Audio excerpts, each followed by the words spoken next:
Sulawati, saya calon guru penggerak angkatan 9 Kabupaten Sleman. Pada kesempatan pagi hari ini, saya memohon izin kepada Ibu untuk melaksanakan sesi wawancara. Sekaligus menimba ilmu dari Ibu Nurmadi SPD selaku Kepala Sekolah SD Negeri Wakiloto. Selama menjadi kepala sekolah, tentunya banyak sekali permasalahan yang terjadi di sekolah ya Bu. Salah satunya mengenai pengambilan keputusan. Jadi pengambilan keputusan berbasis nilai kebajikan ini diantaranya ada yang keputusan berdasarkan dilema etika, yaitu pendapat benar lawan benar, kemudian serta keputusan yang diambil berdasarkan rujukan moral, yaitu benar lawan salah. Untuk mempersingkat waktu, izinkan saya memulai sesi pertama ini. Untuk pertanyaan yang pertama, selama ini bagaimanakah Ibu dapat mengidentifikasi kasus-kasus yang merupakan dilema etika atau rujukan moral? Oke, terima kasih Ibu Diana Sulistiawati. Saya berada di sekolah ini sudah hampir 4 tahun, Bapak Ibu. Kemudian dari rentang waktu yang lama tersebut, sebenarnya ada beberapa masalah. Dan yang paling menggelitik akhir-akhir ini adalah masalah bullying di sekolah kami. Mengapa sampai menggelitik? Karena sudah berjalan beberapa saat, sudah ada solusi, tapi masih saja kejadian. Masalah bullying sepertinya terjadi di mana-mana ya Bu. Ya, terima kasih untuk pertanyaan yang kedua. Selama ini bagaimana Ibu menjalankan pengambilan keputusan di sekolah Ibu, terutama untuk kasus di mana ada dua kepentingan yang sama-sama benar atau yang sama-sama mengandung nilai kebajikan? Terima kasih. Berdasarkan kemarin itu rapat sekolah, kemudian karena ada kasus, maka saya mengundang Bapak Ibu. Awal rapat inti dulu di sekolah, ada permasalahan bahwa anak-anak kelas 6, khususnya yang perempuan, itu ada yang melakukan bullying secara verbal. Dan itu memang berdasarkan pengamatan dari guru kelasnya, dan kalau ada laporan dari anak-anak ke saya, memang saya membuka laporan untuk semua siswa di SD Negeri Medikorejo ini untuk berani berbicara apa yang dia rasakan ketika temannya mengucapkan kalimat atau bahkan melakukan perbuatan yang bisa menyakiti. Saya membuka itu. Kemudian saya berembuk dengan Bapak Ibu guru. Kemudian akhirnya ada solusi. Tapi sebelum solusi ini kita laksanakan, saya mengundang wali murid dari komite sekolah bahwa sekolah itu ada kejadian seperti ini sudah kami tangani dan ini masih berlangsung, maka harus ada RTL-nya. Gitu. Kemudian langkah-langkah atau prosedur seperti apa yang biasa Ibu lakukan selama ini? Oke. Dari beberapa langkah yang sudah saya laksanakan, pertama rapat inti dulu dengan Bapak Ibu guru, yang kedua mengundang wali murid dan komite, dan yang ketiga saya mengundang ahli narasumber terkait dengan kejadian bullying ini. Kita membuat undangan untuk psikolog dari puskesmas kami yang tingkat sekolah, puskesmas tempel 1. Layanan surat sudah sampai ke sana, kemudian saya ditelepon sama beliau yang akan menjadi narasumber. Mengapa ibu sampai mengundang saya? Dan saya ceritakan kronologisnya dari awal sampai akhir, yang akhirnya Bapak Ibu guru bersama saya. Intinya perlu ada ahli yang tepat untuk penanganan ini supaya solusi yang kita dapatkan itu tepat dan menjadi obat yang mujarab. Jadi itu yang pertama. Yang kedua, selang beberapa bulan kemudian menjelang tahun ajaran baru, ada peserta didik baru, Budi, maka ada lagi satu kegiatan mengundang polisi sahabat anak dari Polsek Tegusan juga, yang pada intinya ingin agar bapak-bapak dari Polsek tadi memberi sesuatu tentang tindakan dan cara-cara ketika dibully. Begitu. Kita mempunyai 2 kerjasama dengan pihak luar. Kampus ini bisa diambil kolaborasi gitu ya, antara stakeholder lain gitu. Kemudian hal-hal apa saja yang selama ini Ibu anggap efektif dalam pengambilan keputusan pada kasus-kasus ini? Sejauh ini yang paling efektif menurut saya memang harus ada kolaborasi dari dalam dan dari pihak luar yang terkait dengan kasus bullying di sekolah. Saya tambahin lagi, yang ketiga memang sekolah kami dalam rangka pembentukan karakter itu ada agenda rutin untuk pengajian, dan itu adalah salah satu cara untuk pembentukan karakter keagamaan. Yang kedua juga ada mujahadah terkait dengan pelaksanaan ujian, dan tentu saja adik kelasnya kita ikutkan dalam hal salah satunya adalah pembentukan karakter juga. Jadi melalui mujahadah dan pengajian yang dalam 1 tahun itu ada Islamnya, itu yang kita lakukan. Berarti kita arahkan kepada akhlak gitu ya, pada akhlak dan karakter. Ya. Kemudian hal-hal apa saja yang selama ini merupakan tantangan Ibu dalam mengambil keputusan pada kasus-kasus dulu? Tantangannya adalah ketika wali murid itu ada yang langsung WA ke guru kelasnya bahwa anak saya ABCD. Akhirnya guru kelas akan mengkomunikasikan kepada saya selaku kepala sekolah sebagai penanggung jawab semua kegiatan termasuk masalah apapun. Itu yang menjadikan saya kadang sedih. Mengapa masih kejadian seperti ini padahal kita sudah mencari solusi yang menurut Bapak Ibu guru dan saya itu tepat. Itu dilematisnya adalah ketika ada wali melaporkan, itu saya sedih, apakah tindakan yang sekolah lakukan itu belum tepat atau masih kurang apa prosesnya itu. Jadi harus ada komunikasi gitu antara wali murid gitu. Kemudian pertanyaan selanjutnya, apakah Ibu memiliki sebuah tata cara atau jadwal tertentu dalam sebuah penyelesaian kasus di rumah etika? Kemudian apakah Ibu langsung menyelesaikan di tempat atau memilih sebuah jadwal untuk menyelesaikannya? Bentuk atau prosedur seperti apa yang Ibu jalankan? Untuk masalah yang situasional seperti ini, ketika ada laporan, saya menunggu. Kalau ada 1 laporan, saya paling tidak menunggu 1 atau 2 hari. Tapi ketika laporan itu memang harus segera saya tindak lanjuti. Di hari itu juga saya memang memanggil yang melaporkan dan korbannya, tapi tidak saya jadikan satu. Kita akan berkomunikasi apa yang terjadi dari pihak siswa dan dari pihak sekolah. Jadi sekolah tidak serta-merta mendapat informasi hanya satu sumber, tapi ada beberapa sumber.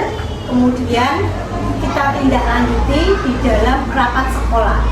Saya bersama Bapak Ibu guru, ini ada masalah seperti ini. Nanti solusinya ada banyak masukan dari Bapak Ibu guru.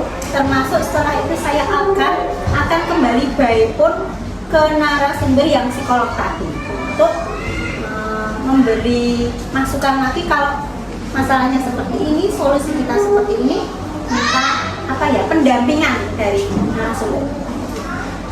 Kemudian adakah seseorang atau faktor apa yang selama ini mempermudah atau membantu Ibu dalam pengambilan keputusan dalam kasus bullying? Ada. Yang sangat mempermudah saya adalah satu dari guru kelasnya yang langsung berkomunikasi dengan saya menyempatkan. Yang kedua, wali murid juga berani untuk mengutarakan kejadian yang menimpa anaknya. Yang ketiga, saya mempunyai Bapak Ibu guru yang ketika saya kumpulkan ada kasus Bapak Ibu antusias, buktinya apa? Ketika Bapak Ibu memberi banyak masukan. Jadi tidak cuek bebek kemudian terserah Ibu kepala. Saya secara pribadi sangat berterima kasih karena ada banyak masukan dari guru-guru kelas. Yang ketiga adalah kebetulan sekolah kami mempunyai komite sekolah yang luar biasa kerso untuk membantu kami bersama-sama untuk memajukan sekolah kami dalam hal akademis maupun non akademis, termasuk salah satunya adalah jika ada kejadian yang sampai melibatkan pihak luar. Jadi itu adalah stakeholder di sekitar sekolahan yang memang nyengkuyung agar sekolahan kita itu tetap slogan SD Negeri Merdeka Budiana ya, antar aman, tertib dan bersih. Tak terkecuali adalah motivasi dan bimbingan dari ibu pengawas, Ibu Triyati, yang memang beliaunya itu orangnya gercep dan selalu ada solusi dari beliau. Jadi ketika kita melaporkan, beliau langsung set mengambil tindakan. Itu adalah harta kekuatan di sekolah kami, Budi, seperti itu ya. Kemudian dari semua hal yang telah disampaikan, pembelajaran apa yang dapat Ibu petik dari pengalaman Ibu mengambil keputusan ini? Iya, sebenarnya kalau pengambilan keputusan itu kadang tidak sesuai hati nurani, kadang sampai stres seperti panjenengan kalau mengolah nilai ya. Tapi pada intinya ketika ada masalah kita harus berani untuk saling berkomunikasi, saling berkolaborasi, saling mengutarakan masalahnya seperti ini. Jangan hanya dijudge, mergo saya kepala sekolah harus begini-begini, tidak. Tapi saya membuka pintu. Ketika ada masalah, mari kita selesaikan bersama-sama dengan cara rapat, berkomunikasi, dan dicari solusi yang tidak merugikan pihak manapun. Jadi yang pertama ada kolaborasi, yang kedua harus ada komunikasi, dan yang ketiga tentu saja harus ada evaluasi selanjutnya, dan nanti ada tindak lanjut. Begitu Bu Diana. Bisa saya simpulkan gitu ya, untuk kasus bullying ini ternyata memang butuh komunikasi dan kolaborasi antara stakeholder, dan diantaranya ada wali murid, ada pengawas, kemudian ada guru, kemudian ada psikolog, komite, dan lain-lain. Jadi untuk menanamkan sikap atau akhlak karakter kepada anak itu memang harus membutuhkan effort yang lebih gitu ya Bu. Ya, oke. Mungkin saya kira sesi wawancara pada pagi hari ini sudah cukup jelas nih Bu bagi saya, dan saya banyak menimba ilmu dan pengetahuan dari Ibu mengenai pengambilan keputusan berbasis nilai kebajikan. Saya sangat berterima kasih Ibu sudah meluangkan waktu kepada saya melaksanakan sesi wawancara pada pagi hari ini. Wassalamualaikum warahmatullahi wabarakatuh. Waalaikumsalam.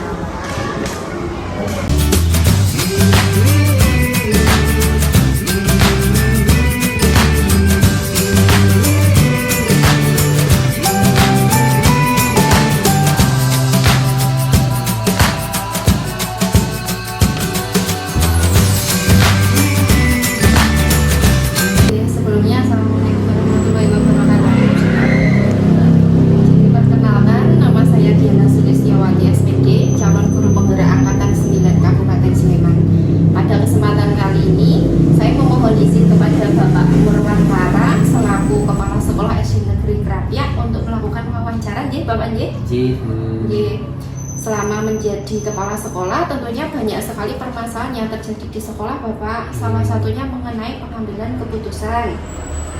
Nah, pengambilan keputusan berbasis nilai kebajikan ini diantaranya keputusan yang diambil berdasarkan dilema etika, yaitu pendapat benar lawan benar, serta keputusan yang diambil berdasarkan rujukan moral, yaitu adanya dilema karena benar lawan salah. Seperti itu. Untuk mempersingkat waktu, saya mohon izin untuk memulai saja, Bapak. Siap, monggo Bu. Untuk pertanyaan yang pertama, selama ini apakah Bapak dapat mengidentifikasi kasus-kasus yang merupakan dilema etika atau rujukan moral? Sebelumnya saya ucapkan terima kasih kepada Bu Diana yang sudah berkenan hadir ke sekolah kami untuk melaksanakan sharing-sharing ya Bu ya. Kita berbagi bukan saya lebih tahu dan lain-lain, tapi kita lebih berbagi, dan sebenarnya nanti yang saya sampaikan ini bermanfaat untuk saya sendiri dan juga untuk Bu Diana. Berkenaan dengan pengambilan keputusan mengenai dilema etika maupun keputusan moral tadi yang sering terjadi atau yang ada di sekolah kami, mungkin beberapa hal tersebut pertama harus kami identifikasi apakah permasalahan yang ada ini termasuk dalam ranah dilema etika atau rujukan moral yang tadi sudah dijelaskan. Jika terjadi dilema etika ini adanya benturan dua kepentingan yang sama-sama bernilai baik, sedangkan rujukan moral ini berisi satu kebaikan yang melawan istilahnya hanya baik. Itu biasanya kami kembalikan pada aturan ataupun koridor yang berlaku sebagai pendidik, sebagai guru, sebagai orang yang berada di bawah pemerintah, bawah dinas pendidikan, mana ini yang merupakan sesuatu yang sebenarnya baik dan mana yang merupakan sesuatu yang melawan aturan, seperti itu biasanya. Kemudian untuk pertanyaan yang kedua, selama ini bagaimana Bapak menjalankan pengambilan keputusan di sekolah Bapak, terutama kasus-kasus di mana ada dua kepentingan yang sama-sama benar dan yang sama-sama mengandung nilai kebajikan. Ini berarti tentang dilema etika ya? Iya. Jadi seringkali kita sebagai pendidik atau orang yang bekerja di institusi pendidikan itu berhadapan ke dua hal yang sama-sama baik. Nah, ini biasanya kami mengedepankan skala prioritas dan memperhatikan urgensi atau tingkat kepentingan dua hal tersebut. Jadi kami melihat lebih mendalam dari dua hal ini, mana yang harus didahulukan, mana yang bisa dinomorduakan. Dan nanti dua hal itu tetap kita laksanakan, tetap kita istilahnya kita perhatikan semua, tapi kita harus melihat mana hal yang merupakan lebih penting dan lebih harus didahulukan. Biasanya seperti itu yang dilakukan.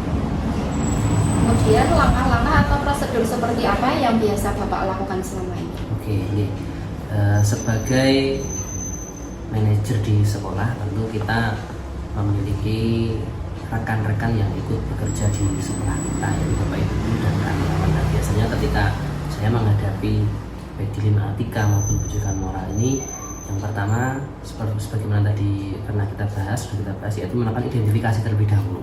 Nah, kemudian setelah teridentifikasi bagaimana mengambil keputusan yang tepat, saya selalu berusaha untuk melibatkan teman-teman guru yang ada, teman-teman karyawan yang ada. Nah, kita ada satu dilema seperti ini, mana sebaiknya yang harus kita dahulukan, mana yang harus kita laksanakan. Dengan catatan biasanya saya sudah memiliki konsep terlebih dahulu. Jadi konsep ini istilahnya saya tawarkan ke teman-teman, kemudian nanti sumbangsih pemikiran pendapat dari teman-teman ini akan memperkuat konsep yang sudah saya buat, sehingga nanti pengambilan keputusan ini bukan keputusan saya pribadi, tapi menjadi keputusan bersama-sama di sekolah, seperti itu. Kemudian hal-hal apa saja yang selama ini Bapak anggap efektif dalam pengambilan keputusan pada kasus-kasus dilema etika? Oke. Pengambilan keputusan yang kami lakukan ini terasa lebih efektif ketika di tahapan awal itu kami melakukan tahap identifikasi tadi secara tepat. Jadi ketika ada masalah itu tidak harus pening terlebih dahulu, tapi tetap tenang, tetap tenang. Kemudian kami melakukan identifikasi ini sebenarnya masuk ke dalam ranah dilema etika atau termasuk ke ranah rujukan moral. Kalau rujukan moral kan jelas, ini harus kita taati peraturan yang ada. Tapi ketika dilema etika, kita identifikasi. Setelah kita identifikasi, kita masukkan ke tahapan ini yang masuk skala prioritas yang mana, ini yang lebih urgent, lebih penting mana. Nah, dari tahapan itu yang kita pikirkan bersama teman-teman guru, teman-teman karyawan di sekolah, kita akan bersama-sama mengambil keputusan. Nah, ini keputusannya dengan konsep yang sudah saya buat tadi. Nah, dengan seperti itu saya rasakan pengambilan keputusan ini jadi lebih cepat, lebih terarah, tidak terlalu terjadi banyak debat kusir dan sebagainya, tapi lebih cepat, lebih terarah, seperti itu yang selama ini terjadi. Kemudian hal-hal apa saja yang selama ini merupakan tantangan dalam pengambilan keputusan pada kasus-kasus dilema etika?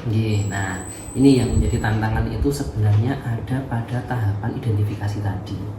Ketika tahapan identifikasi dilanjutkan ke tahap penentuan skala prioritas tadi. Nah, ini seringkali kita menjadi sedikit bingung, ini sama-sama baiknya, ini sama-sama pentingnya, kemudian mana yang harus kita dahulukan atau mana yang harus kita ambil keputusan ini seringkali menjadi tantangan yang cukup berat. Tapi tadi ketika ada satu masalah dipikirkan dengan satu kepala, yaitu hanya manajernya sendiri, kepala sekolah sendiri, ini akan menjadi suatu beban atau menjadi sesuatu yang memusingkan sendiri. Tapi ketika kita sebagai kepala sekolah, sebagai manajer mau berbagi, mau saling terbuka, mau bermusyawarah, ya istilahnya di guru penggerak kita mengedepankan kolaborasi. Di situ beban permasalahan tadi, dilema tadi akan kita pikul bersama. Nah, barangkali dengan dipikul bersama ini, oh ada ide dari teman seperti ini, ya ternyata bisa menjadi problem solvingnya seperti itu. Jadi ya kebersamaan, tidak mengedepankan ego meskipun sebagai manajer ini menjadi sesuatu yang selama ini saya praktekkan. Jadi kata kuncinya kolaborasi. Kolaborasi seperti itulah. Jadi untuk pertanyaan selanjutnya, apakah Bapak memiliki sebuah tata kala atau jadwal tertentu dalam sebuah penyelesaian kasus dilema etika? Kemudian apakah Bapak langsung menyelesaikan di tempat atau memiliki sebuah jadwal untuk menyelesaikannya? Bentuk atau prosedur seperti apa yang Bapak cari? Oke. Kalau berkenaan dengan jadwal ya, jadi saya tidak memiliki jadwal khusus hari ini menyelesaikan masalah ini, hari ini masalah ini tidak. Tapi permasalahan-permasalahan yang ada ini sedemikian rupa saya selesaikan dengan segera. Jadi jika ada permasalahan, kemudian langsung saya identifikasi, saya bawa ke musyawarah bersama teman-teman guru. Kemudian jika memungkinkan diselesaikan dalam satu waktu tersebut, saya berusaha untuk menyelesaikan dalam waktu tersebut, tidak berjulur-ulur, karena nanti akan menjadi berpotensi untuk mengembang semakin lebih besar dan seterusnya. Nah, meskipun tidak terjadwal, tapi kami memiliki forum, yang forum ini kami namakan komunitas belajar di sekolah kami, namanya Scramble, SD Negeri Kerapiak Mantap Belajar. Nah, dalam komunitas belajar ini selain kami manfaatkan untuk mengembangkan diri, meningkatkan kompetensi sebagai guru, sebagai pendidik, kami juga kadang-kadang menggunakan komunitas belajar ini untuk menyelesaikan masalah ini. Jadi selain belajar meningkatkan kompetensi, meningkatkan pengembangan diri, tapi juga meningkatkan kompetensi dalam manajemen masalah. Jadi dengan bermusyawarah dalam komunitas ini bisa menjadi wahana media untuk menyelesaikan permasalahan yang ada. Kemudian adakah seseorang atau faktor apa yang selama ini mempermudah atau membantu Bapak dalam mengambil keputusan dalam kasus-kasus dilema? Ya, terima kasih. Yang menjadi istilahnya support system memudahkan kami di sekolah kami ini untuk menyelesaikan atau mengambil keputusan terhadap dilema etika yang terjadi itu adanya keterbukaan, adanya sumbangsih dan sikap proaktif teman-teman guru dan karyawan di sekolah kami. Jadi di sekolah kami ini ada kolaborasi antara guru yang sudah senior, hampir pensiun, sepantaran dengan saya ada beberapa, dan yang istilahnya masa kerjanya masih di bawah saya juga ada. Nah, dari ketiganya ini memiliki pola-pola yang khusus ya, yang sudah lebih senior masa kerja banyak ini, kebijaksanaannya itu rata-rata sudah lebih bijaksana daripada saya yang ya notabene masih tengah-tengah lah, belum terlalu tua seperti ini. Kemudian yang sepantaran dengan saya ini ya istilahnya semangatnya baru cukup menggebu-gebu, tapi butuh arahan dari yang senior-senior tadi dan dari yang junior-junior atau yang masa kerja masih muda ini.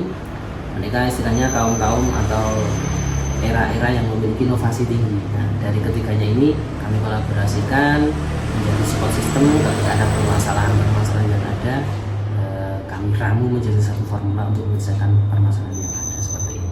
Ya, saling melengkapi satu sama lain. Saling melengkapi. Ya, kalau kemarin kembali ke guru penggerak ada asset based thinking gitu. Ya. Nah, jadi kita mengedepankan berpikir positif, mendayagunakan segala potensi yang ada di sekolah. Kemudian untuk pertanyaan yang terakhir, dari semua hal yang telah disampaikan, pembelajaran apa yang dapat Bapak petik dari pengalaman Bapak mengambil keputusan dilema etika? Jadi selama ini ketika dihadapkan terhadap dilema etika, yang pertama yang saya pelajari selama ini, kita harus tenang. Kita harus tenang yang pertama. Yang kedua, kita harus mampu melakukan identifikasi benarkah ini termasuk sebuah dilema etika atau bujukan moral yang harus kita kembalikan kepada aturan. Nah, ketika saya mendapati permasalahan yang membutuhkan pengambilan keputusan atau penyelesaian dengan cepat, saya tidak lupa harus melibatkan teman-teman guru yang ada, mengajak berkomunikasi, bermusyawarah, dan dengan sumbangsih dari teman-teman ini menjadikan saya mengambil keputusannya dengan ya istilahnya bisa lebih efektif, bisa lebih tepat seperti itu. Dan istilahnya tidak ada potensi di belakang menyalahkan kepala sekolah karena dalam mengambil keputusan tidak diberikan bidang seperti itu ya. Jadi dapat saya simpulkan yang paling penting memang identifikasi masalah tadi ya Bapak Gede. Kemudian tadi skala prioritas, kemudian melibatkan stakeholder terutama guru, kemudian tenaga pendidikan, kalau perlu ya komite, jadi agar dapat berkolaborasi bersama. Nah, saya kira sesi wawancara pada siang hari ini sudah cukup jelas Bapak. Terima kasih banyak, saya menimba ilmu yang banyak dari percakapan kita siang hari ini ya. Kemudian saya sangat berterima kasih Bapak sudah meluangkan waktunya untuk saya. Semoga sesi wawancara kita ini dapat bermanfaat untuk saya pribadi Bapak. Mungkin cukup saja Bapak. Wassalamualaikum warahmatullahi wabarakatuh. Waalaikumsalam warahmatullahi wabarakatuh. Terima kasih.